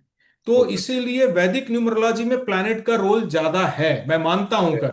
लेकिन फेयर इनफ। हमें मेरे हिसाब से वैदिक न्यूमरोलॉजी के जो एनालिसिस होते हैं ना, वो पॉजिटिव से ज्यादा नेगेटिव पार्ट को बहुत ज्यादा दिखाया है उसमें। ठीक फादर है सर। और सन के रिलेशन क्या अच्छे हैं कि नहीं है, आप कहीं ना कहीं कहीं फंस सकते हैं, आपके कहीं लीगल डिस्प्यूट आ सकते हैं, वो आ सकते हैं। ये राइट। उसके बारे में नहीं है। न्यूमरोलॉजी सिर्फ एनालिसिस करके आप पग पग पर जो चल रहे हैं नंबर, आपके फ्रिक्शन क्रिएट करती है, उस फ्रिक्शन और लूप को आपको ठीक कर लेना है बस। ऑलराइट सर, एक और क्वेश्चन है, एक नहीं दो क्वेश्चन है। हम्म। एक तो नंबर हायरार्की आपने बताया था, जो परसेंटेज वाइज आपने बताया था, जिसमें जी आपने फिफ्थ में बताया था पर्सनल ईयर नंबर, जी राइट? तो पर्सनल ईयर नंबर होता है और जो हमारा भाग्यांक या मूलांक को लेके चलते हैं, जिसमें हमने जी। फ्रीक्वेंसी लगा के ऑड नंबर्स इवन नंबर्स को बैलेंस करते हैं, तो वो एक हमारा एक अलग कैलकुलेशन हो गया। फिर पर्सनल ईयर नंबर आता है सर, तो पर्सनल ईयर नंबर तो हम लोग ऑलरेडी उसको बैलेंस कर दिए हैं, तो फिर हमारा पर्सनल ईयर जो आता है, या पर्सनल बोलते हैं, पर्सनल ईयर कैलकुलेशंस भी होती है, तो वो हमारे मतलब कैसे उसको मतलब करता है, कैसे डिफाइन करता है, वो मैं समझा नहीं। आपके लाइफ में ना, देखिए आपके लाइफ में एक चीज समझिए, एक से लेके सारे 9 नंबर्स एग्जिस्ट करते हैं। पहला चीज आप राइट। ये समझ जाइएगा, हाँ। कोई भी नंबर मिसिंग नहीं है आपके। राइट। प्रमुख नंबर, डेट ऑफ बर्थ को हम लोग जो है आपकी सबसे बड़ी आइडेंटिटी मानते हैं, क्योंकि हम्म। ये बाय कर्मा या वॉट एवर अल्माइटी और एलिमेंट के बेसिस से आप इसी पर्टिकुलर डेट के हिसाब से आप बॉर्न हुए हैं। तो हमें हम्म। इससे सबसे प्राइमरी फोकस देना पड़ता है। ओके। पर्सनल ईयर का एनालिसिस क्या रहता है, क्योंकि वो फ्लक्चुएट करता है, वो सिर्फ एक साल के लिए है। कोई नंबर अगर आपके इस डेट ऑफ बर्थ के अंदर पर अगर नहीं है, क्योंकि वो आउटपुट है, वो रॉ डिजिट नहीं है। हम अगर जब लेते हैं, सपोज अगर हम इस 2026 का अगर इसका पर्सनल नंबर लें इस पर्सन हम्म। का, तो हमें हम्म। क्या करना पड़ता है कि हमें ईयर को हटा के यहां पर में करंट ईयर को डाल देना पड़ता है। राइट। जो यहां पर में जो भी रिजल्ट आ रहा है, तो हम्म। हमारे लिए ये जो 8 नंबर है, ये नंबर बहुत इंपॉर्टेंट है, क्योंकि ये आउटपुट नंबर के हिसाब से आपको 1 ईयर तक में एक्टिवेट रहता है। तो अगर ये मिसिंग है, तो मिसिंग में आपको ये साथ देगा। और अगर ओके कहीं ये नंबर आपके में बहुत ज्यादा है, कहीं ना कहीं पे आपके ये 5-6 नंबर जो मैंने आपको परसेंटेज वाइज बताया है, अगर वहां है, तो वो आपको और ज्यादा डोमिनेट करेगा या फ्रिक्शन कर देगा। तो ये ठीक है नंबर। सर, एक क्वेश्चन, हाँ एक क्वेश्चन आ रहा है सर, सॉरी मैं सबको डिस्टर्ब कर रहा हूँ, मेरा एक जिज्ञासा है। हम्म। ये पूछना चाह रहा था, जैसे एक पर्सनल ईयर को अपने कैलकुलेट किए, राइट? हम्म। तो पर्सनल ईयर की अपनी फ्रीक्वेंसी आई, एक हम्म। पर्टिकुलर फ्रीक्वेंसी निकल गई कैलकुलेशंस के बाद। जी। अगर वो नेगेटिव है या पॉजिटिव है, तो वापस उसको बैलेंस करने के लिए हम्म। अपने वापस उसको कुछ कर सकते हैं? हाँ हाँ, हर नंबर के हिसाब से सब कर सकते हैं, वो रेमेडीज में है। आप ये जो क्वेश्चन कर अच्छा। रहे हो, आप हर एक नंबर अगर आपका एम्पलीफाइड है, न्यूमरोलॉजी के अंदर में यही सबसे अच्छी बात है कि आप सब चीज की रेमेडी है। लेकिन वो रेमेडी सुपरस्टिशन करने की दरकार नहीं है। कहीं ओके एक्सटर्नल प्रोडक्ट देखिए, अब एक्सटर्नल प्रोडक्ट में आप वो अगेन मैं ये सब we will talk about on third. आप नेक्स्ट डे 3 में रेमेडीज में जाएंगे ना, तो आपको और थोड़ा क्लियर होगा, लेकिन रेमेडीज सब कर सकेंगे। ठीक है सर। और ये जो चेंज ऑफ सीक्वेंस था हम्म। सर, एक ही last question, I am so hmm. Sorry. Change of sequence आपने बताया था नंबर्स की, जो आपने मतलब एक एनालाइज किया था सारे नंबर्स जी। जिस हिसाब से होते हैं, तो कोई पर्टिकुलर इंडिविजुअल में, ठीक है, 3 से 4 कैरेक्टरिस्टिक हैं हम्म। नंबर्स की जो फ्रीक्वेंसी है वो हम्म। अप एंड डाउन रहती है, बिकॉज सबके डेट ऑफ बर्थ अलग अलग होते हैं। हम्म। तो अगर किसी एक इंडिविजुअल में कोई फ्रीक्वेंसी किसी नंबर्स की ज्यादा है या हम्म। कोई कैरेक्टरिस्टिक ज्यादा है, तो हम्म। उसको भी अपने बैलेंस कर सकते हैं? कर सकते हैं, कर सकते हैं। कल हम कल देखेंगे उसको, कल देखेंगे ओके डोमिनेंस, ठीक उसको डोमिनेंस साइकिल बोलते हैं उसको, कल देखेंगे। ठीक है, आप ठीक है सर, मैं आपकी थैंक यू। कंफ्यूजन समझ सकता हूँ, मुझे भी इस तरह की कंफ्यूजन रहती थी। ये हरजीत ठीक, बताइए। Thank you sir. अभी जो प्रीतम जी का जो क्वेश्चन था ना, ये सब उसमें मैंने जो सीखा है उस हिसाब से मैं बोल रहा हूँ कि जो लोशो ग्रिड है ना, वो आपकी पर्सनालिटी और आपकी स्ट्रेंथ दिखाती है। वैदिक है वो आपकी जो वीकनेस है वो दिखाती है, लेकिन वैदिक में कोई भी रेमेडीज नहीं है, वैदिक के हिसाब से कोई रेमेडीज नहीं है। देखिए, रेमेडीज आपके किसी में भी नहीं है। प्रॉब्लम ये है कि हाँ। ना लोशु में, लोशु आप समझ लीजिए, आपने ठीक पकड़ा है, पर्सनालिटी और बेसिकली आपके रिलेशनशिप। मैं आपको बता दूं कि जो रिलेशनशिप है उसके ऊपर पे वो बहुत ज्यादा है लोशु। अगर आप अगर उसको अच्छे से स्टडी करेंगे, तो लोशु को देखेंगे कि आपके किसी के साथ रिलेशनशिप कैसे हैं, कैसे रहेंगे, आपका इमोशनल पार्ट अंदर कितना, क्या पर्सनालिटी है, उसको बहुत अच्छा बताता है। मैं वैदिक देखिए, बीइंग एन इंडियन, मैं वैदिक के मैं ये नहीं बोल सकता हूं कि इट इज नॉट गुड और नॉट राइट। बट जब एस्ट्रोलॉजी है, तब हमें एक और एस्ट्रोलॉजी पार्ट नहीं चाहिए। न्यूमरोलॉजी जो है, इतनी विशाल सब्जेक्ट है, इतनी एनालिसिस हो सकती है, आप मने यकीन नहीं कर सकते हैं। जो हमारे अगर कॉग्निटिव के स्टूडेंट अगर यहाँ होते, तो उन्होंने अभी जो लेवल 1 के अंदर में जो सीखा है, जिस फॉर्मूला से वो लोग निकाल रहे हैं, you can take out anything through this formula. तो अब मेरा पॉइंट यही था, जब मैंने पाइथागोरस को, वैदिक को, लोशु को किया, तो मेरे को एनालिसिस करने के बाद तो रेमेडीज भी तो चाहिए, और एनालिसिस में हमें हर चीज की एनालिसिस चाहिए। हम हम्म। सिर्फ रिलेशनशिप की एनालिसिस तो नहीं, आज करियर की सबसे बड़ी एनालिसिस चाहिए। हम हर जन है हम्म। जिनको बिजनेस की, करियर की, वो करियर का एनालिसिस में है ही नहीं करके। हम कल एक हम्म। फॉर्मूला देखेंगे, जिससे वो सिंपल फॉर्मूला है, हम वो बड़े बड़े फॉर्मूला में जाएंगे, लेकिन हम क्योंकि ये 3 डेज वर्कशॉप में सब कुछ तो नहीं सीख सकते, बट हम आपको एक करियर की अलाइनमेंट की एक सिंपल फॉर्मूला दिखाएंगे। तो ये क्या, ये फॉर्मूला से आप अभी के टाइम में, कैरेक्टरिस्टिक्स के टाइम में, इस पर्सनल ईयर के टाइम में आपका कैसा पार्ट जा रहा है, फॉर्मूला के थ्रू से हम उसे डिटेल पे निकालते हैं करके। और अगर हमें पर्सनल ईयर पहले से मालूम है हमारा कौन सा चल रहा है, तो हम कोई भी गलत डिसीजन ना ले, या कोई करेक्टिव स्टेप्स हम ले सकते हैं कि इस साल ये एग्जैक्टली, ध्यान रखना है। एग्जैक्टली, यही यही पोर्शन। इसीलिए मैंने आपको सारे नंबर, जो इंपॉर्टेंट नंबर्स हैं, जो आपके लिए लाइफ में बहुत जरूरी है, वो अल्टीमेटली आपको जान लेना बहुत जरूरी है। क्योंकि क्या होता है, मैं यूजुअली आपके जितने वीडियोस देखता हूं, if you are born on 27th, if you are born on 4th, if you are born on this करके, वो फटाफट फटाफट एक जनरल बता देते हैं, जनरलाइज। उससे कुछ काम नहीं आने वाला है करके, क्योंकि वो आपके जनरल कैरेक्टरिस्टिक्स से आप करेंगे क्या, आपके अंदर की एनालिसिस तो आपके वाइब्रेशन अलग अलग नंबर से हैं। उस नंबर्स को भी तो आपको साथ में लेना पड़ेगा कि आप ऐसा क्यों कर रहे हैं करके। तो वो हम आप ये 3 डेज में मोटा मोटी मैं आपको अश्योर करता हूं 20% आप एटलीस्ट इसको पकड़ लेंगे करके। यस मीता जी बताइए। हाँ सर, नमस्ते। नमस्ते ये आज की क्लास की वीडियो मिलेगी सर? जी। आज की क्लास की वीडियो मिलेगी सर? हाँ हाँ, रिकॉर्डिंग मिलेगी, आपको रिकॉर्डिंग मिलेगी, प्लस मैं एक हर समय जो भी क्लास का होता है मैं उसको एक पीडीएफ फॉर्मेट करके मैं ग्रुप में डाल देता हूँ।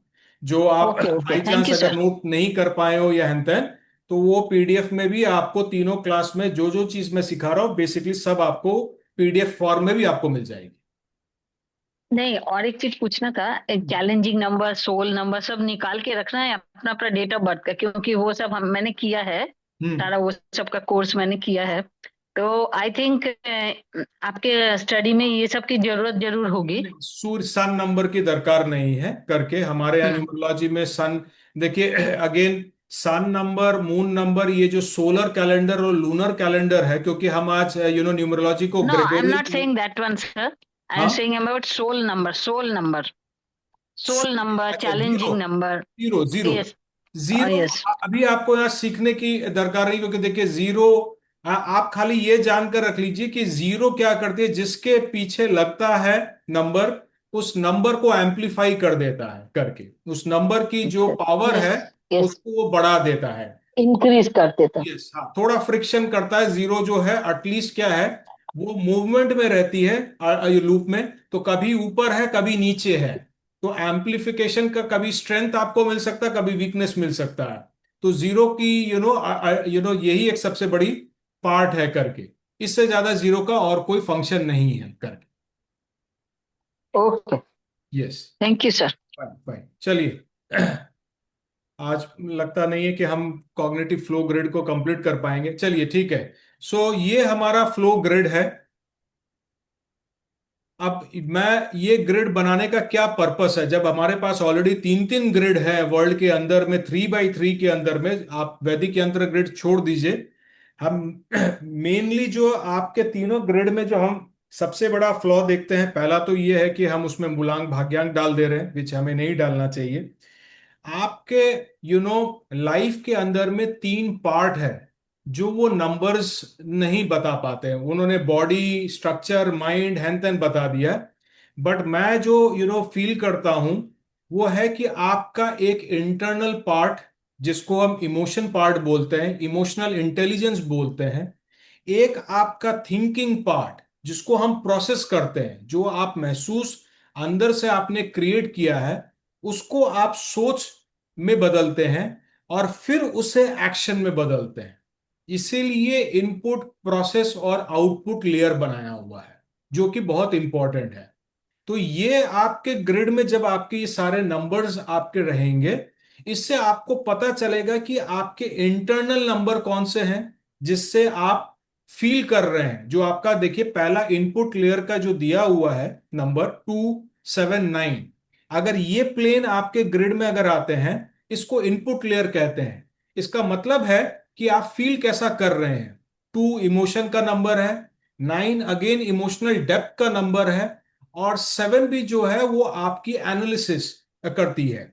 तो ये तीन नंबर जो है ना आपके इंटरनल से बहुत ज्यादा जुड़ा हुआ है, और ये आपके इंटरनल पार्ट को बहुत ज्यादा क्रिएट करता है, आपके भावनाओं को, भावों को। ये 2 7 9 का रोल बहुत ज्यादा है कर। अगर ये आपके होने के बाद देखिए ये तीन नंबर है 1 4 8। वन अगेन क्यों, क्योंकि वो डिसीजन मेकर है, आपके इनिशिएटर है, कॉन्फिडेंस बूस्टर है। उसके साथ अगर आपके दोनों नंबर देखेंगे ना, 4 और 8, ये स्ट्रक्चरल नंबर है, ये बिल्डर है। 4 थोड़ा सा बैलेंस्ड है, 8 मोर पावरफुल है। 4 4 4 = 8। तो ये आप जो जिस तरह का अगर सोच रहे हैं, इसको क्या बोलते हैं, अगर आप अच्छा प्लानिंग करते हैं लाइफ के अंदर में, तो आपका प्रोसेस बहुत अच्छा हो। प्लानिंग के लिए आपको कॉन्फिडेंस चाहिए, आपको स्ट्रक्चर चाहिए, फाउंडेशन चाहिए, अथॉरिटी कंट्रोल चाहिए। इसीलिए 1 4 8 आपका थिंकिंग प्रोसेस प्रोसेस लेयर है। और तीसरा जो 3 5 6 है, ये आउटपुट है। 3 कम्युनिकेशन का नंबर है, 5 मूवमेंट का नंबर है, 6 रिस्पॉन्सिबिलिटी का नंबर है। तो ये बाहरी आपके एक्सटर्नल के लिए ये सबसे अच्छा है जो एक्शन ओरिएंटेड है। इसीलिए ये जो ग्रिड है, आपके जो नंबर्स इसके अंदर में जब बैठते हैं as per cognitive flow grid के हिसाब से, आपके इंटरनल आउटसाइड प्रोसेस और आउटपुट एक्शन को बताती है। इससे आप मोटा मोटी अगर आप कैरियर की एनालिसिस करें, रिलेशनशिप की एनालिसिस करें, बिजनेस की एनालिसिस करें, उसमें क्या चाहिए, एक फाउंडर के कैसा फील है, कैसा सोच है और कैसा एक्शन है, ये होने से आप एक पर्टिकुलर एनालिसिस कर पाते हैं। सो दैट इज वाई जब से मैंने कॉग्निटिव फ्लो या आईपीओ ग्रिड को बनाया और इसके हिसाब से जब मैंने एनालिसिस की, मेरी एनालिसिस लोशु, वैदिक और पाइथागोरस से मच बेटर एनालिसिस कर पाया हूं मैं, और इसीलिए ये ग्रिड आप है। इस ग्रिड को आप जब भी बनाएं, आप बनाएं करके, लेकिन जी हाँ, ये सिर्फ आपके डेट ऑफ बर्थ विकास आपको सिर्फ चाहिए। इसमें ना कोई लाइफ पाथ घुसेगा, ना मूलांक, ना भाग्यांक, ना पर्सनल ईयर, कुछ नहीं घुसेगा। आपके कोर डिजिट, जैसे मैंने आपको पहले कहा है कि आपके ग्रिड की जो आप जो बनाते हैं और उसकी जो एनालिसिस है, वो आप एनालिसिस कर सकते हैं, बट ग्रिड की इंपॉर्टेंस 35-36 साल के बाद उतनी नहीं है। सिर्फ आप एक पर्सन के बारे में जानने के लिए आप ग्रिड बना रहे हैं, नॉट फॉर एनालिसिस। एनालिसिस करने के लिए आपको आउटपुट रिजल्ट नंबर्स चाहिए, जैसे मूलांक, भाग्यांक, नामांक, पर्सनल ईयर, सोल अर्ज नंबर, ये सारे चाहिए। और उसके हिसाब से आप फॉर्मूला को अगर क्रिएट करते हैं, उस फॉर्मूला से जो एक नंबर निकलता है, उस नंबर को भी आप उसको जान पाएंगे कि उसका पर्टिकुलर उस जो प्रॉब्लम है वो किस सिचुएशन में है करके। यहाँ ये पार्ट क्लियर है कि नहीं, थोड़ा सा मुझे बताएं। सब बड़े शांत लग रहे हैं करके, तो मैं थोड़ा सा जब शांत हो जाते तो मैं थोड़ा घबरा जाता हूं कि समझ में आ रहा है कि नहीं आ रहा है करके। चलिए, बहुत अच्छा, वेरी गुड, थैंक यू, सब क्लियर क्लियर लिख रहे हैं।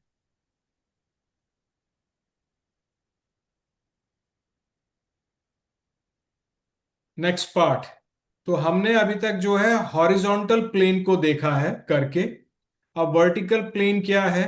हमारा वर्टिकल प्लेन अगर क्रिएट है 2 1 3, ये इमोशनल एक्सप्रेशन प्लेन करता है, माने आपका जो इमोशन है और आपका एक्सप्रेशन कैसा है, अगर ये प्लेन बनता है तो मतलब आपकी एक्सप्रेशन कम्युनिकेशन के ऊपर पे अच्छी पकड़ है, आप भावनाओं के साथ आप कम्युनिकेट करते हैं। अगर 2 1 3 किसी का क्रिएट हो रहा है, उसे अच्छा ओरेटर होना चाहिए, टीचर होना चाहिए, क्योंकि उनकी या आप कोई भी तरह के जहां कम्युनिकेशन का पार्ट बहुत ज्यादा है। सो इसीलिए ये आपका इमोशनल एक्सप्रेशन प्लेन है। सेकंड, अगर बीच में आपका वर्टिकल जो है 7 4 5, एनालिटिकल एडेप्टेशन, माने आप डीप एनालिसिस भी बहुत अच्छा कर सकते हैं और आप अडेप्ट भी कर सकते हैं। ये आपके करियर और बिजनेस दोनों के लिए अच्छा है।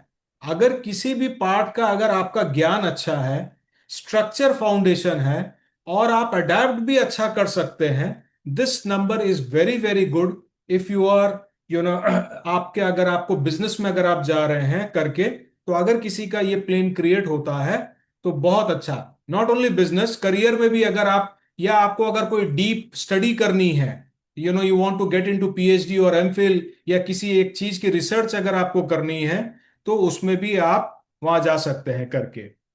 दीपक जी, क्या कंफ्यूजन हो गया बताइए।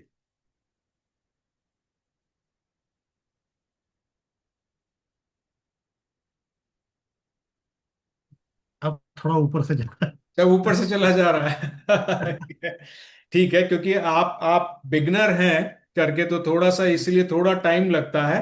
वीडियोस रहेंगी, भाई बहुत। रिकॉर्डिंग्स रहेंगी, एंड मैं आपको सबको बता दे रहा हूं, अगर कहीं पर में भी अगर आप फ्यूचर में पेड में नहीं भी जाते हैं, आगे नहीं भी बढ़ते हैं, इतने 3 दिन में सीखने के बाद भी आप एनी टाइम मुझे व्हाट्सअप कर सकते हैं। पर्सनली आप जान सकते हैं कहाँ कंफ्यूजन है। मैं उस दिन अगर फ्री नहीं भी रहा तो मैं नेक्स्ट दिन 100% आपको कम्युनिकेट करके मैं जरूर बताऊंगा। So there is nothing to worry कि आपका ये 3 डेज में आपने सीखा कि नहीं सीखा। मेरे लिए बहुत जरूरी है कि आप इसको अच्छे से सीखें करके करके। तो थोड़ा कंफ्यूजन अभी रहेगा, क्योंकि ये जो बिगनर हैं उनके लिए भी रहेगा और जो सीखे हैं, क्योंकि आपको जब प्रॉपर एनालिसिस करनी पड़ती है ना, तो आपको थोड़ा सा डीप में जाना जरूरी है करके। चलिए, थर्ड आपकी वर्टिकल प्लेन है 9 8 6। ये आपके रिलेशनशिप में इंटेंसिटी क्रिएट करती है बिकॉज ऑफ 9। अगर आपकी ये नंबर है 9 और 6 और 8 है, 8 ठहराव का नंबर है, पकड़ के चलता है। 6 रिलेशनशिप के ऊपर पे बहुत ज्यादा यू करता है। और 9 इमोशनल डेप्थ है, उसे बड़ा करता है इमोशन के थ्रू से। So that is why intensity relationship plane है ये थर्ड वाला जो है, अगर ये आपका प्लेन क्रिएट होता है तो। अब अगर प्लेन क्रिएट यूजुअली होगा नहीं, बहुत में आपके एक नंबर मिसिंग होंगे या दो नंबर मिसिंग होंगे, तो उसका अगर मेरे को थोड़ा सा समय मिलेगा, आज नहीं हो पा रहा है, थर्ड डे या कल अगर होगा, तो हम आपके डेट ऑफ बर्थ से लेकर, अगर आप if you give me the permission, हम ग्रिड को बनाएंगे और थोड़ा सा एनालिसिस को सीखना सीख पाएंगे कि उसका क्या मतलब होता है। सॉरी। और ये हमारा डायगोनल प्लेन है 2 4 6। ये एक लाइफ बैलेंस नंबर है। अगर 2 4 6 आता है, जिसे हम हार्मनी एक्सिस कहते हैं, आपकी एक लाइफ में मोटा मोटी आप देखेंगे कि ठीक ठाक बैलेंसिंग आपकी चल रही है। और अगर दूसरा डायगोनल देखेंगे 3 4 9, ये इंटेलेक्चुअल प्लेन है। आपकी नॉलेज के ऊपर पे, आपका इंटेलेक्ट के ऊपर पे काफी आपकी पकड़ रहेगी। तो कॉग्निटिव के अंदर में हम ये राजयोग, गोल्डन योग, सिल्वर योग, ये कोई योग का कोई पार्ट नहीं रहता है करके, कि ये प्लेन अगर आपकी बन गई तो आप निकल पड़े, आपकी जिंदगी आगे बढ़ गई है तेन, ऐसा नहीं है करके। सेकंड, एक मोस्ट इंपॉर्टेंट थिंग आप सबसे ज्यादा आप अपने माथे में डाल दीजिए, न्यूमरोलॉजी के अंदर में देयर इज नो लकी और अनलकी नंबर, ये वर्ड ही नहीं है। ये आप आंख बंद करके निकाल दीजिए, क्योंकि आपके नंबर्स फ्लक्चुएट करते हैं, सिर्फ डेट ऑफ बर्थ नहीं है। जैसे मैंने आपको दिखाया है, पर्सनल ईयर हो गए, बाकी नंबर्स आपके जुड़ रहे हैं। तो कोई एक नंबर आपके लाइफ में हर समय लकी नहीं क्रिएट कर सकता है। कोई नंबर आपको चाहिए जो बहुत ज्यादा एम्पलीफाइड हो गया, तो हमें उसको बैलेंस करना पड़ता है। कोई नंबर आपके अल्टीमेटली वीक है, तो हमें उसको बड़ा करके एम्पलीफाई करना पड़ता है। So what we have is stabiliser number, कल हम सीखेंगे, जो आपको स्टेबिलिटी देगी, जो आपको आपकी अलाइन करेगी। इसलिए ये जो फेवरेबल है कि भाई 15 तारीख सबसे अच्छा है, 19 तारीख सबसे अच्छा दिन है, प्लीज डोंट फॉलो दिस। ऐसा कोई यूनिवर्सल नंबर नहीं है करके। सेकंड, कोई भी नंबर पॉजिटिव या नेगेटिव नहीं है। कोई भी नंबर पॉजिटिव नेगेटिव नहीं है, आप ये पकड़ के चलिए। हर के अंदर में स्ट्रेंथ है, हर एक के अंदर में वीकनेस है करके। हर एक नंबर की आपको रिक्वायरमेंट है। तो इसीलिए अल्टीमेटली नहीं, 4 और 6 आप वो भूल जाइए कि कौन क्या बोलता है नहीं बोलता है करके। 3 और 6, 1 और 8, 4 और 8, 8 और ये सब बेकार है।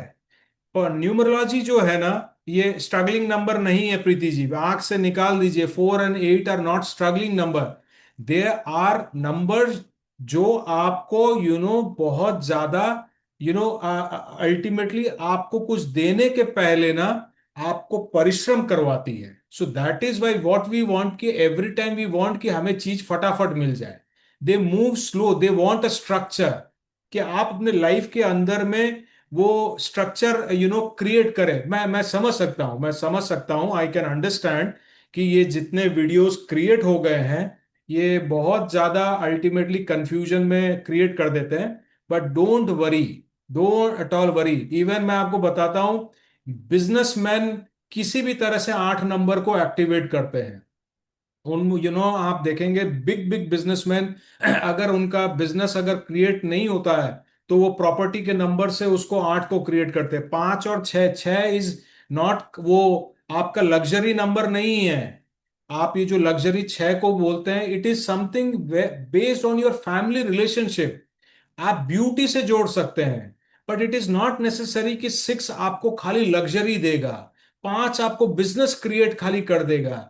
These are not correct. मैं आपको आप जितना भी आपकी कंफ्यूजन हो आप मुझसे पूछ सकते हैं। There is no such thing, कोई भी नहीं। 15 तारीख लकी नंबर आया बिकॉज चाइनीज लोशो ग्रुड के अंदर में, चाइनीज न्यूमरोलॉजी में 15 is the luckiest number.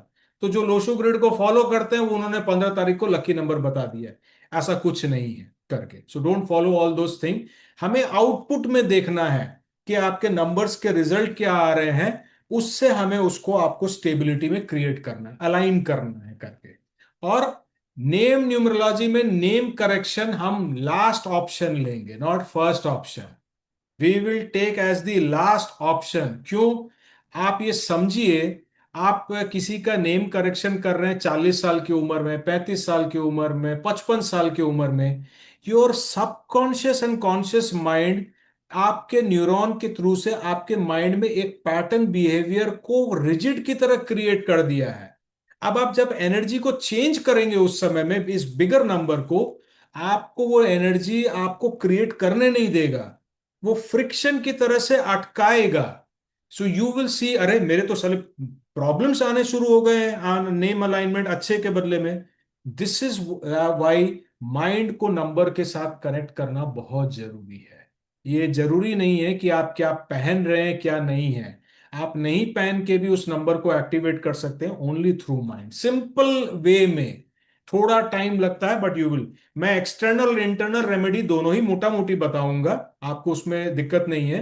But अगर आप इंटरनल रेमेडी थोड़ा सा अगर कर सकेंगे ना, आप देखेंगे कि आपके सारे नंबर्स एक्टिवेट हो जा रहे हैं। आपको कोई दिक्कत वाली आपको प्रॉब्लम फेस नहीं करनी पड़ेगी। इसलिए डोंट वरी अबाउट 4 और 8। 4 और 8 are very necessary.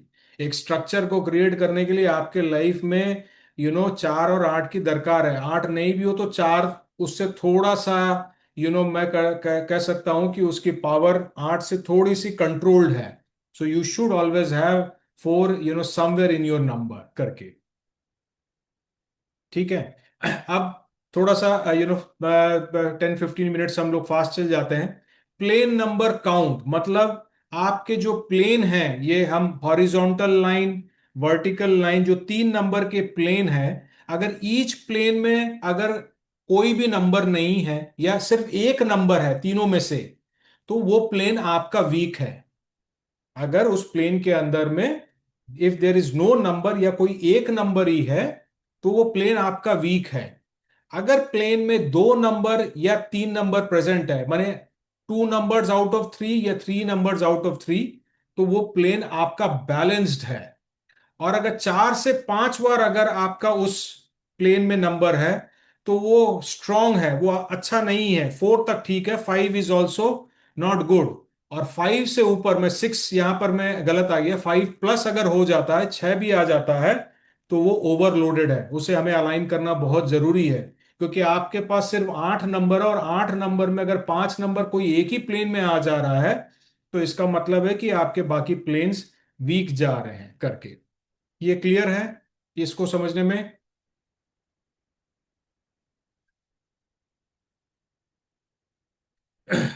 Next, distribution.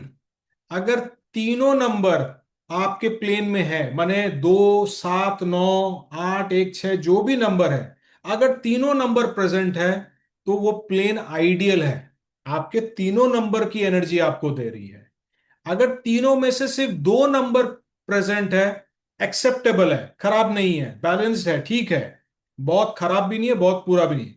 लेकिन अगर तीनों में से सिर्फ एक ही नंबर है, तो वो डिस्टॉर्टेड है। क्यों? क्योंकि उसके ऊपर पे बहुत ज्यादा उस प्लेन की पर्टिकुलर पावर उसके ऊपर पे बहुत लोडेड है करके। ये हम ये कल एग्जांपल में समझेंगे। जस्ट मैं आपको थोड़ी सी वाक्य में आपको ये समझा दे रहा हूं करके। और एक पॉइंट यहां कहां रह गया, मैं आपको लिखा दूं। अगर नंबर्स रिपीटेशन में अगर कोई एक नंबर 1 से 2 बार रिपीट है, तो बैलेंस्ड है। अगर कोई भी नंबर अगर 2 तक टाइम रिपीट है, तो ठीक है, वो आइडियल है। 3 बार अगर कोई एक नंबर रिपीट है तो थोड़ा सा मिस अलाइनमेंट शुरू हो गया है। और अगर 4 बार अगर कोई एक नंबर रिपीट है तो वो बहुत ज्यादा स्ट्रॉन्ग, अल्टीमेटली उसका जो पर्सनालिटी कैरेक्टरिस्टिक उस नंबर का है वो पार्ट ले ले रहा है।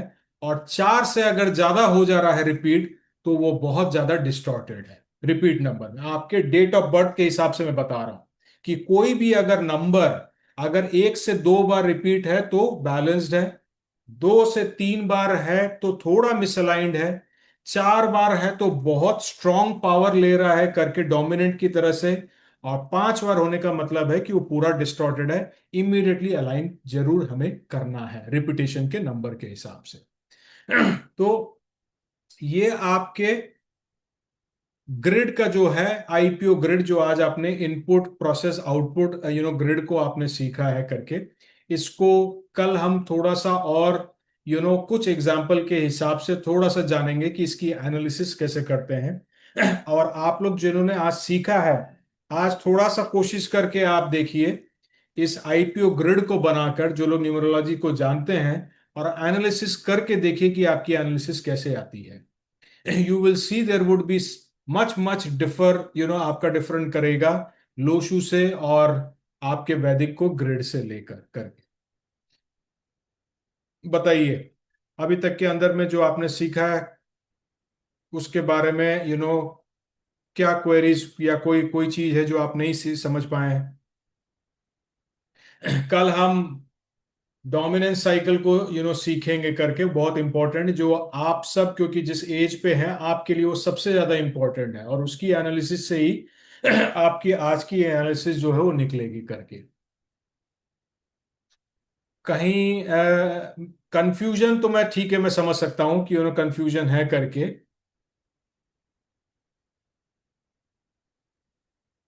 और अगर कोई भी नंबर अगर ग्रिड में नहीं हो तो हमें उस ग्रिड की थोड़ी सी पावर को बढ़ानी पड़ेगी। अगर कोई भी प्लेन के अंदर में पूरा ही नंबर 0 है, कोई भी नहीं है, तो वो भी बहुत वीक है।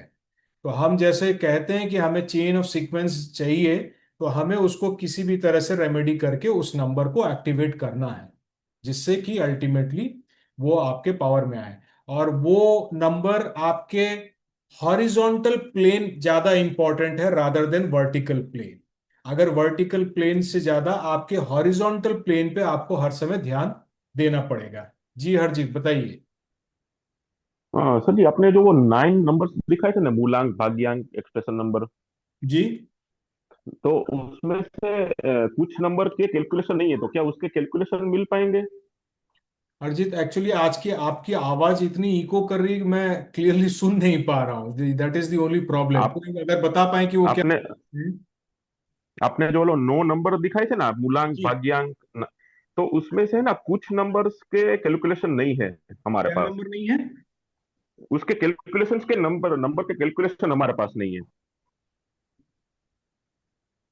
जैसे चैलेंजिंग आप नंबर हो अगर गए या चैट में लिख देंगे किस नंबर की बात कर रहे हैं तो फिर मेरे लिए इजी रहेगी।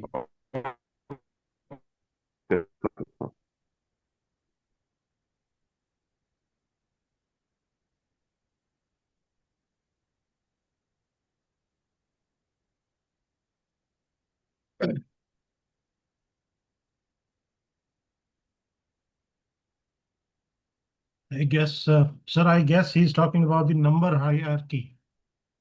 hierarchy percentages. हाँ, कितनी They were परसेंटेज not, आपको वो जानना है? they were not mentioned. Only the life path number 28% was mentioned. आप पकड़िए लाइफ पाथ नंबर 25 से 28% है।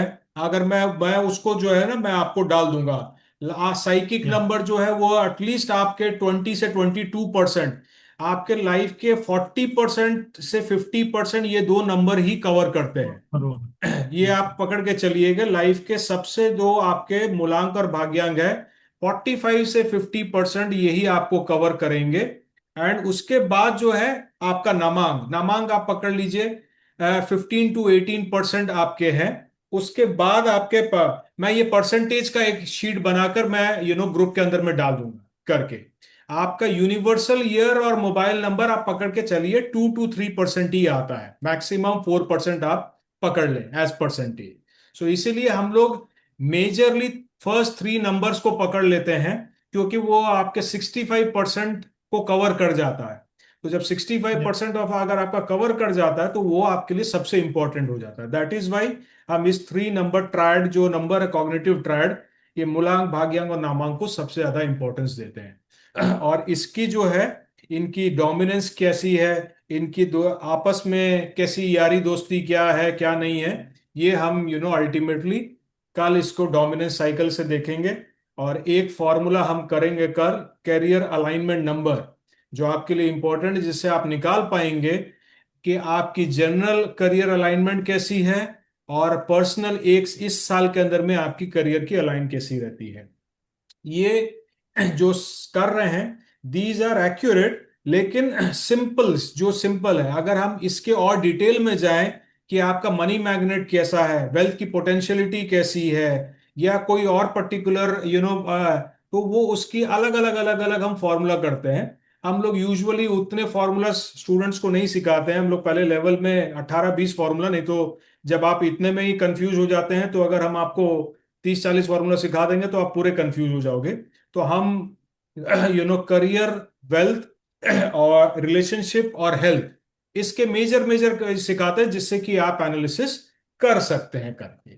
फाइन, और कुछ पूछिए, बताइए anything that you want to. आज हम अगर सेशन को ऑफ करते हैं उसके पहले मैं जान लूं कोई क्वेरी, कोई चीज है